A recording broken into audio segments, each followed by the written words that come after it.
PM Modi ने ली corona vaccine की दूसरी डोज, कहा टीके से हराएंगे कोरोना वायरस को।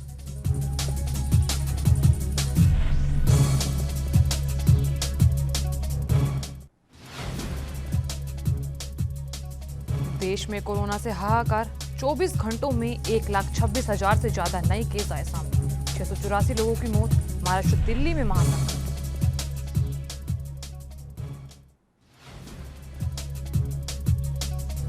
बॉम्बे हाई कोर्ट के आदेश को अनिल देशमुख ने दी सुप्रीम कोर्ट में चुनौती। देशमुख की चुनौती पर सुप्रीम कोर्ट आज करेगा सुनवाई।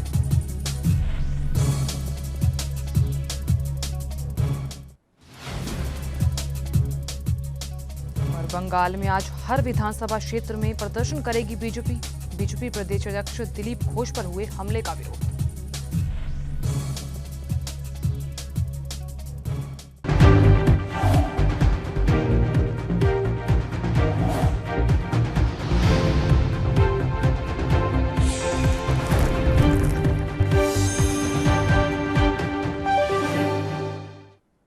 नमस्कार, एनबी न्यूज देख रहे हैं यहाँ पर। मैं हूं आपके साथ साधना बत्रा। बुलेटिन का आगाज करेंगे, लेकिन उससे पहले आपको बड़ी खबर के लिए चलते हैं। और इस वक्त की बड़ी खबर तमाम दर्शकों के सामने है। महाराष्ट्र वसूली केस मामले में सुप्रीम कोर्ट में आज सुनवाई होगी। इस वक्त की अहम खबर, बॉम्बे हाई कोर्ट के आदेश को अनिल देशमुख ने चुनौती दी है। आपको बता दें कि अनिल देशमुख ने हाई कोर्ट के आदेश को सुप्रीम कोर्ट में चुनौती दी है। अनिल देशमुख पर 100 करोड़ की वसूली के आरोप लगाए गए हैं। और इस बीच आपको बता दें कि अनिल देशमुख पर लगे आरोपों की जांच कर रही है सीबीआई। आपको बता दें, महाराष्ट्र वसूली केस मामले में सुप्रीम कोर्ट में आज सुनवाई होगी। बॉम्बे हाई कोर्ट के आदेश को अनिल देशमुख ने चुनौती दी है। इस वक्त की अहम जानकारी, अनिल देशमुख ने हाई कोर्ट के आदेश को सुप्रीम कोर्ट में चुनौती दी है। आपको बता दें, अनिल देशमुख पर 100 करोड़ की वसूली के आरोप लगाए।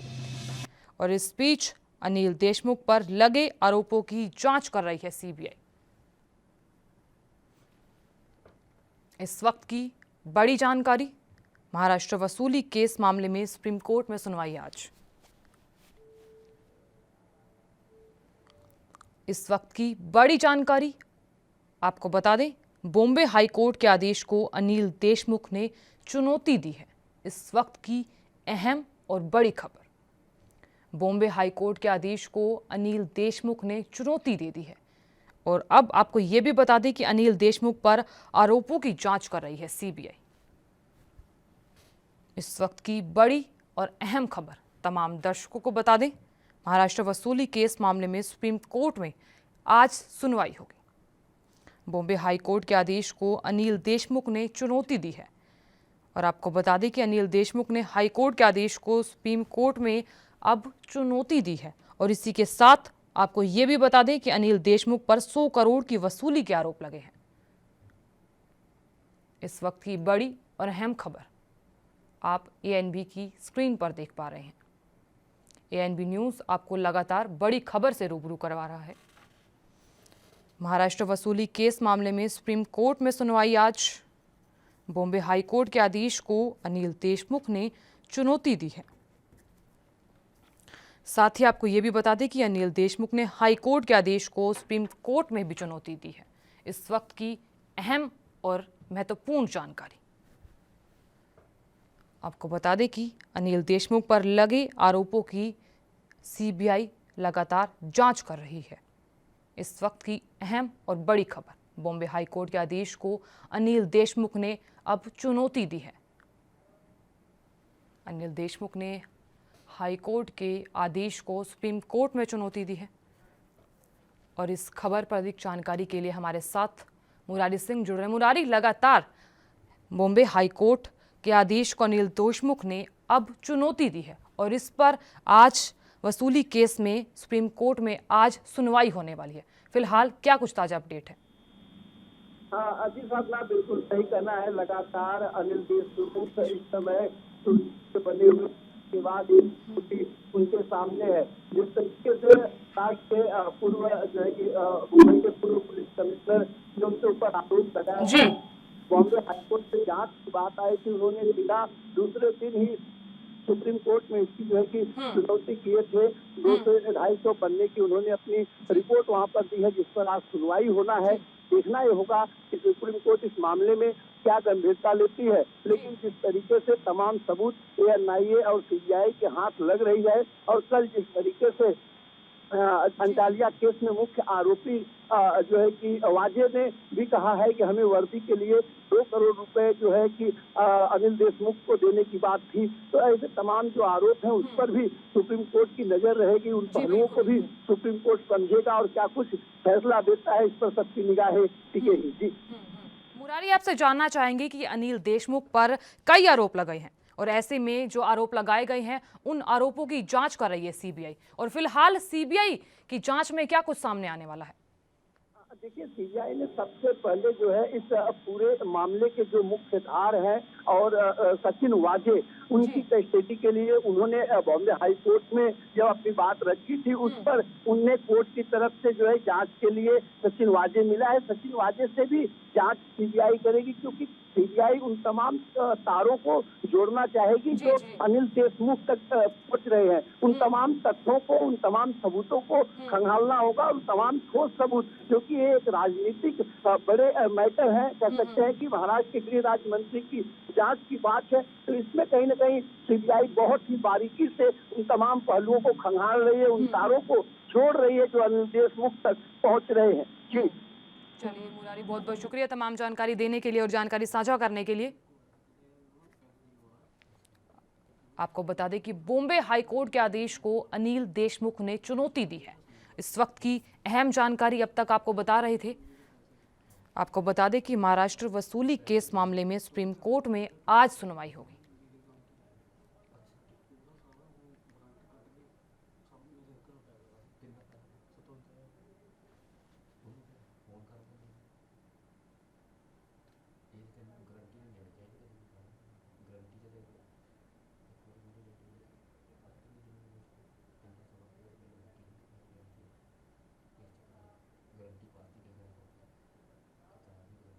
चलिए खबरों का आगाज कर लेते हैं। यूपी में कोरोना के तेजी से बढ़ते मामलों को देखते हुए राजधानी लखनऊ, वाराणसी और कानपुर में गुरुवार रात से नाइट कर्फ्यू लगाने की घोषणा करती है, और इस दौरान केवल आवश्यक सेवाओं से जुड़े लोगों को ही छूट होगी। आपको बता दें, लखनऊ में फिलहाल केवल नगर निगम क्षेत्र में इसे लागू किया गया है। ग्रामीण इलाकों में नाइट कर्फ्यू लागू नहीं होगा, और माना जा रहा है कि जल्द ही कुछ और शहरों में नाइट कर्फ्यू का ऐलान हो सकता है। और इस बीच सीएम योगी आदित्यनाथ ने 500 से ज्यादा एक्टिव केस वाले जिलों के डीएम को नाइट कर्फ्यू पर फैसला लेने के लिए अधिकृत कर दिया है। और फिलहाल आपको बता दें कि वाराणसी और लखनऊ के बाद प्रयागराज में 500 से ज्यादा एक्टिव केस हैं।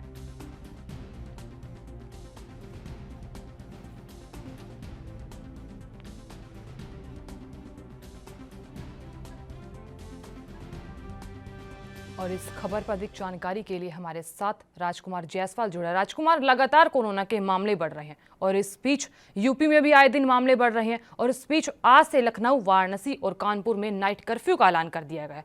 फिलहाल क्या कुछ जानकारी?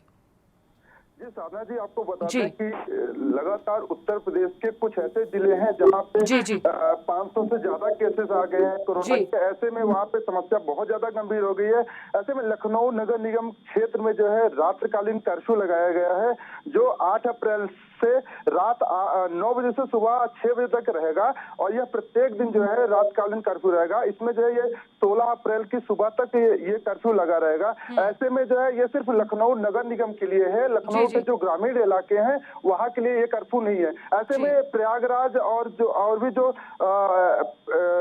जिले हैं वहां पे भी ऐसे ही जो है नाइट कर्फ्यू का जो है आदेश डीएम ने वहां पे पारित किया है। जी राजकुमार, जैसे कि लगातार मामले बढ़ रहे हैं और उस बीच आपने बताया कि ग्रामीण इलाकों में लॉकडाउन नहीं लगाया गया, क्या ग्रामीण इलाकों में कोरोना वायरस का कोई खतरा नहीं है?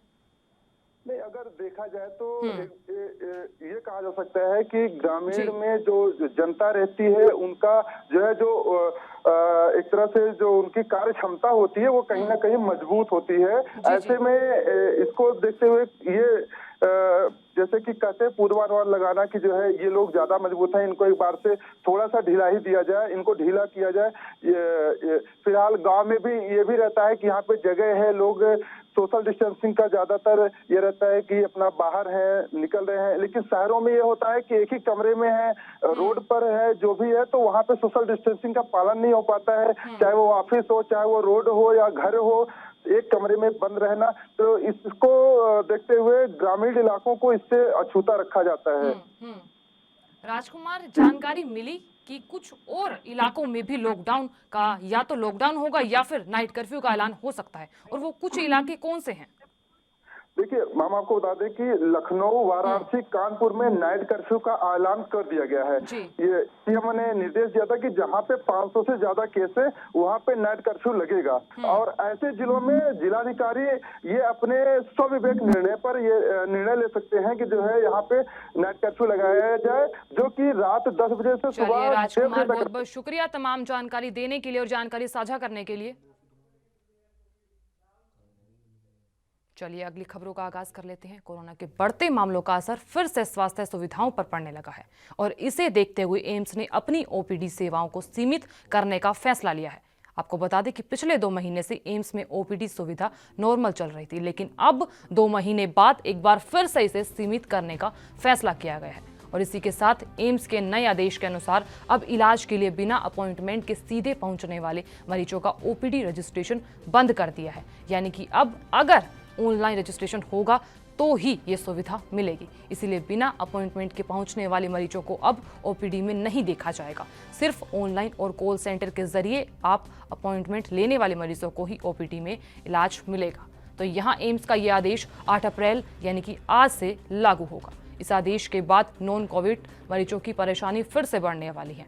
इसी के साथ आपको बता दें कि क्योंकि पूरे देश में मरीज यहाँ पर इलाज के लिए आते हैं, तो इसीलिए बड़ा फैसला लिया गया है। नहीं हो रही हैं, सिर्फ जो ऑनलाइन जो रजिस्ट्रेशंस हमारे होते हैं ओपीडी के लिए, जो फॉलोअप होते हैं, उनको कंटिन्यू किया गया है। जो ऑफलाइन जो लाइन में लग के जो रजिस्ट्रेशंस करवाने होते थे ओपीडी में, अगर किसी पेशेंट को दिखाना है तो उसको रिस्ट्रिक्ट किया गया है, उसको बंद कर दिया गया है, ताकि जो भी जो लाइन में लगने से जो सोशल डिस्टेंसिंग में जो प्रॉब्लम आती है उसकी वजह से उस चीज़ को बंद किया गया है। हालांकि ओपीडी बिल्कुल कंटिन्यू चलेगी, follow up patients as well as जो न्यू पेशेंट्स हैं उनके रजिस्ट्रेशन कार्ड बनेंगे, लेकिन वो ऑनलाइन बनेंगे।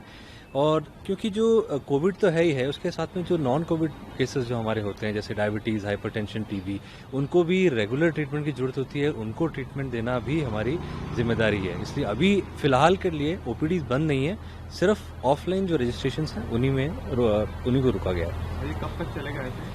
ये नेक्स्ट 4 वीक्स तक तो है ही। देखो अभी आगे कब तक जिस हिसाब से केसेस बढ़ रहे हैं, देखते हैं कब तक चलता है, वो एडमिनिस्ट्रेशन डिसाइड करेगा। बाकी जिस तरह से केसेस इंक्रीज हो रहे हैं, तो मेरे ख्याल से जैसे कि लगातार मामले बढ़ रहे हैं, और इस बीच दिल्ली के एम्स में बड़ा फैसला लिया गया है कि अब ऑनलाइन रजिस्ट्रेशन के द्वारा ही ये सेवाएं मिलेंगी। और इसी खबर पर अधिक जानकारी के लिए हमारे साथ हमारे संवाददाता राजीव तिवारी जुड़ रहे हैं। राजीव, लगातार मामले बढ़ रहे हैं और इस बीच दिल्ली के एम्स में ऑनलाइन ही रजिस्ट्रेशन हो सकते हैं, और इससे तो आम ही जनता को काफी ज्यादा परेशानियों का सामना करना पड़ रहा होगा।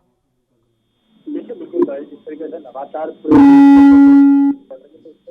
दिल्ली के अंदर भी स्थिति बिगड़ती नजर आ रही है, और उसी के मद्देनजर रखते हुए एम्स अस्पताल की तरफ से ओपीडी को बंद कर दिया गया है। ऑनलाइन यानी कि ऑनलाइन रजिस्ट्रेशन किया जा रहा है, सिर्फ ऑनलाइन ही मेडिकल चेकअप किया जा रहा है, यानी कि ऑनलाइन के द्वारा ही अब कोशिश की जा रही है। मगर जिस तरीके से आंकड़े बढ़ रहे हैं अस्पतालों के अंदर भी, और तो कहीं ना कहीं स्थिति बिगड़ती नजर आ रही है। मगर जिस तरीके से बात करें एम्स की, तो एम्स के अंदर भी ओपीडी बंद कर दी गई है। यहाँ तक कि कहते जयप्रकाश जो अस्पताल है, यानी कि दिल्ली गेट पर, वो भी कहीं ना कहीं बंद कर दिया गया है, यानी कि LNJ वो भी बंद कर दिया गया, उसकी भी ओपीडी बंद कर दी गई है। लगातार कोशिश की जा रही है कि जनता तक सुविधाएं पहुंचाए। मगर जिस तरीके से कोरोना की स्थिति बिगड़ रही है, तो साफ जाहिर है आने वाले समय के अंदर और ज्यादा स्थिति बिगड़ सकती है, तो और अस्पतालों के अंदर भी ओपीडी बंद की जा सकती है। मगर देखना है कि ओपीडी को बंद करने से कितनी राहत मिल सकती है, क्योंकि जिस तरीके से लगातार वैक्सीनेशन का काम अस्पतालों के अंदर बढ़ाया जा रहा है और दिन रात वैक्सीनेशन का टीकाकरण जनता को दिया जा रहा है, तो उससे कई स्थिति को सुधार करने के लिए कोशिश की जा रही है। मगर देखना है नाइट कर्फ्यू या फिर ओपीडी के बंद करने से कितना फर्क पड़ सकता है। जी चलिए राजीव, बहुत बहुत शुक्रिया तमाम जानकारी देने के लिए और जानकारी साझा करने के लिए।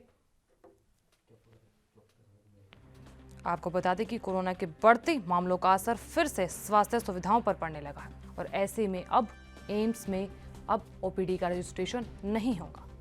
इसी के साथ इसी को देखते हुए एम्स ने अपनी ओपीडी सेवाओं को सीमित करने का फैसला लिया है, और पिछले 2 महीने से एम्स में ओपीडी सुविधा नॉर्मल चल रही थी, लेकिन अब 2 महीने बाद एक बार फिर से इसे सीमित करने का फैसला किया गया है। एम्स के नए आदेश के अनुसार अब इलाज के लिए बिना अपॉइंटमेंट के सीधे पहुंचने वाले मरीजों का ओपीडी रजिस्ट्रेशन बंद कर दिया गया है।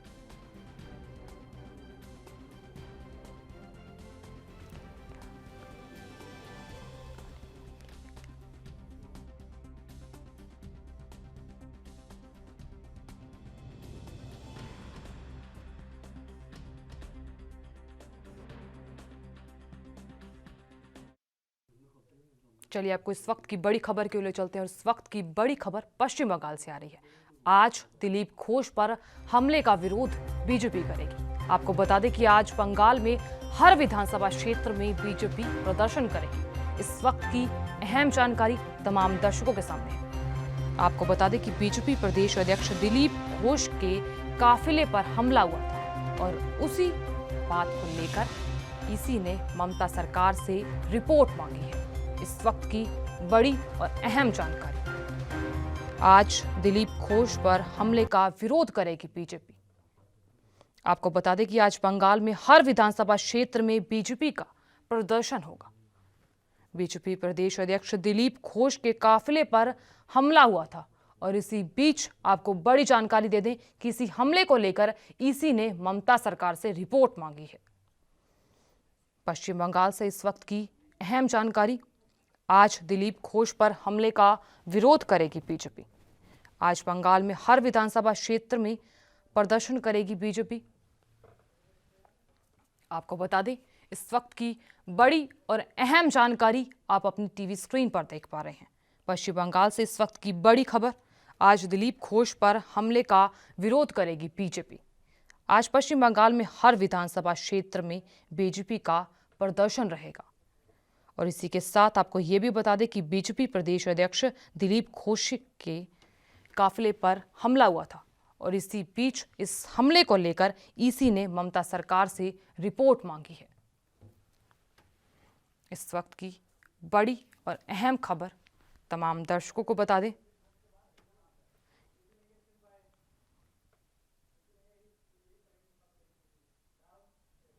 बता दें आपको कि बीजेपी से पश्चिम बंगाल के अध्यक्ष दिलीप घोष ने टीएमसी पर जमकर निशाना साधा। अध्यक्ष का आरोप है कि उत्तर बंगाल के कूच बिहार जिले में टीएमसी के कार्यकर्ताओं ने उनकी कार पर बम और ईंटों से हमला किया। घोष ने ट्विटर पर एक फोटो शेयर करते हुए कहा कि पश्चिम बंगाल में लोकतंत्र की स्थिति दयनीय है और ऐसे में टीएमसी के गुंडों ने टीएमसी के झंडे लेकर मेरी कार पर कच्चे बम फेंके और इस बीच मेरे कार की खिड़की तोड़ दी। तो यहाँ आपको बता दें कि पुलिस के जवान पीछे हटते दिखे और इसके साथ शेयर की फोटो में उन्होंने अपनी कार के टूटे हुए शीशों की अपनी घायल हालत में फोटो भी सोशल मीडिया पर शेयर की है।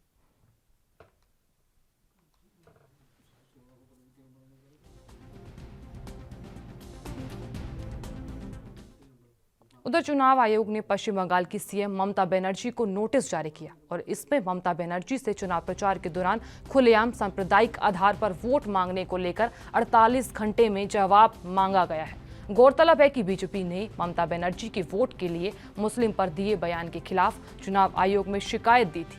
तो वहीं प्रधानमंत्री नरेंद्र मोदी ने ममता पर इसी बयान के जरिए हमला बोला था। उन्होंने कहा कि दीदी, आपने कहा कि सभी मुसलमान एक हो जाओ, वोट बंटने दो, तो यहाँ अगर हमने ये कहा होता तो सारे हिंदू एकजुट हो जाओ, तो बीजेपी को वोट दो, तो हमें चुनाव आयोग से 8 से 10 नोटिस मिल गए होते।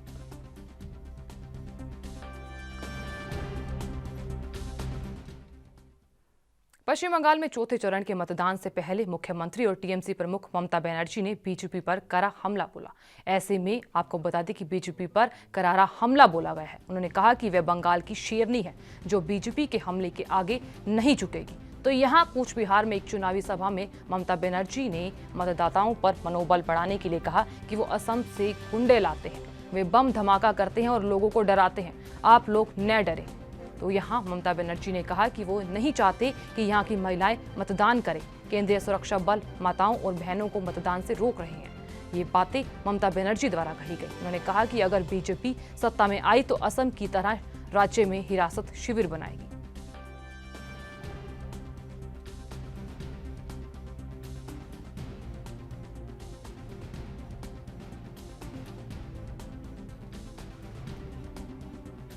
आपको बता दें कि आज बीजेपी अध्यक्ष जेपी नड्डा का रोड शो होगा और इसी के साथ पश्चिम बंगाल में ममता बनर्जी और योगी आदित्यनाथ की रैली भी होगी।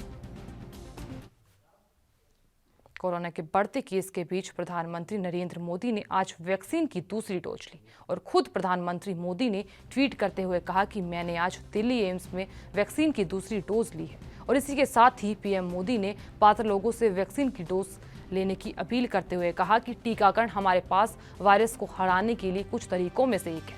यहाँ प्रधानमंत्री नरेंद्र मोदी ने कोरोना वैक्सीन की दूसरी डोज पुडुचेरी की सिस्टर पी निवेदा से ली, तो उनके साथ पंजाब की नर्स निशा शर्मा भी मौजूद रही। गौरतलब है कि प्रधानमंत्री नरेंद्र मोदी ने कोरोना वैक्सीन की पहली डोज 1 मार्च को ली थी और इस दिन वो अचानक नई दिल्ली स्थित एम्स पहुंचे और इस बीच भारत बायोटेक की कोवैक्सीन लगवाई गई थी।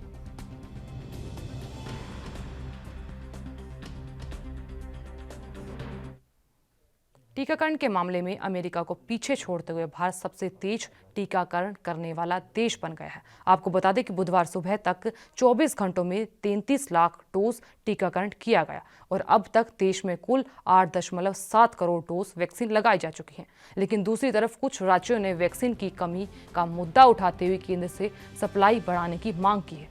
वहीं अब बात मध्य प्रदेश की करें तो मध्य प्रदेश में अगले 3 माह तक सभी सरकारी दफ्तर हफ्ते में 5 दिन ही खुलेंगे। इसी के बाद आपको ये भी बता दें कि छिंदवाड़ा में 8 अप्रैल की रात 8 बजे से 7 दिन तक संपूर्ण लॉकडाउन रहेगा। शाहजहांपुर में भी आज रात 8 बजे से अगले 2 दिन तक संपूर्ण लॉकडाउन रहेगा। और इसी के अलावा आपको बता दें कि राज्य प्रदेश के समस्त नगरीय क्षेत्रों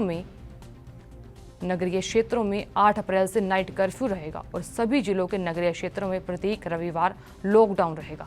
वहीं बात पंजाब की करें तो पंजाब सरकार ने पूरे राज्य में 30 अप्रैल तक रात 9 बजे से सुबह 5 बजे तक नाइट कर्फ्यू का ऐलान कर दिया है। और यहां सीएम कैप्टन अमरिंदर सिंह ने कहा कि राज्यों में राजनीतिक रैलियों पर भी रोक रहेगी और इसी का उल्लंघन करने पर नेताओं पर भी महामारी एक्ट के तहत कार्रवाई की जाएगी।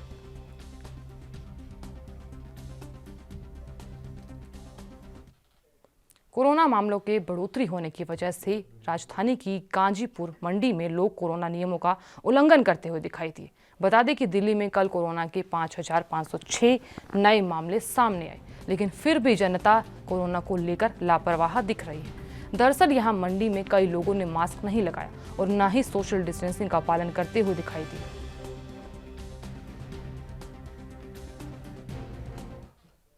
उधर देश में कोरोना वायरस के मामलों में विस्फोटक वृद्धि के बीच टीकाकरण को बढ़ाने के लिए केंद्र सरकार ने बड़ा फैसला लिया है। जल्द ही देश के सरकारी और प्राइवेट ऑफिस में भी लोगों को वैक्सीन लग सकेगी। इस बीच आपको बता दें कि हालांकि इसके लिए कम से कम 100 कर्मचारियों की संख्या उक्त ऑफिस में होना अनिवार्य है और बुधवार को केंद्रीय स्वास्थ्य मंत्रालय ने राज्य सरकारों को इस बारे में आदेश देते हुए कहा कि आगामी 11 अप्रैल से कार्यक्षेत्रों पर भी वैक्सीन उपलब्ध कराई जाएगी और यह कार्यक्षेत्र सरकारी या प्राइवेट कोई भी हो सकते हैं और यहां काम करने वाले कर्मचारियों की संख्या 100 होना बेहद ही जरूरी है।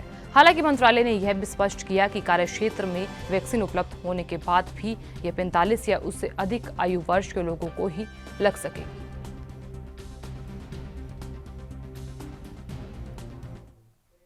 बीजेपी सांसद शिव प्रताप शुक्ला ने कोरोना वैक्सीन को लेकर कहा कि केंद्र सरकार कोरोना वैक्सीन उपलब्ध करवा रही है और इसी के साथ ही उन्होंने कहा कि नाइट कर्फ्यू का कोई फायदा नहीं है और लोगों को दिन में ही कोरोना गाइडलाइंस की पालना करनी चाहिए।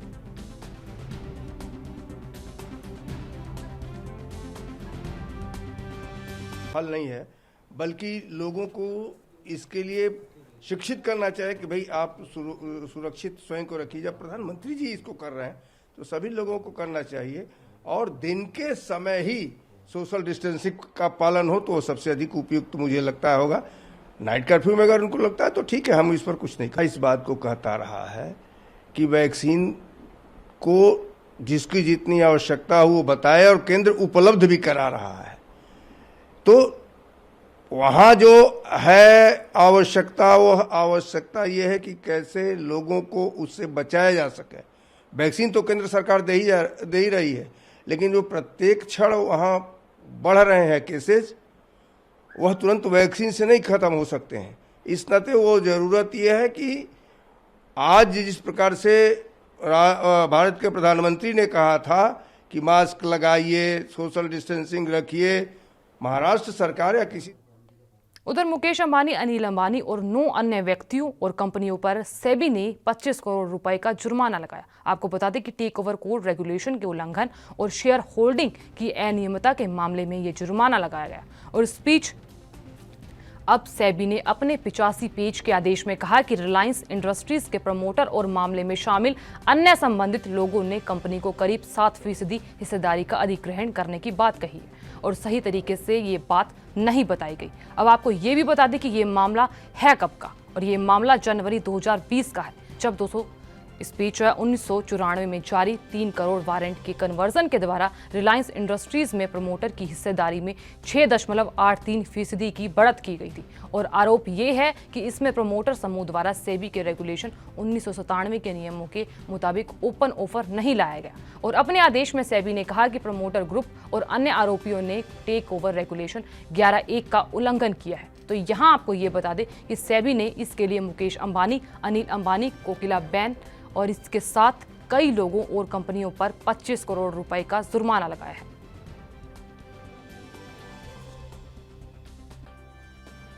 आपको बता दें कि अनिल अंबानी सहित कई लोगों पर सेबी ने 25 करोड़ रुपए का जुर्माना लगाया है और इसी के साथ इन सभी लोगों पर टेक ओवर कोड के उल्लंघन का बड़ा आरोप लगाया गया है।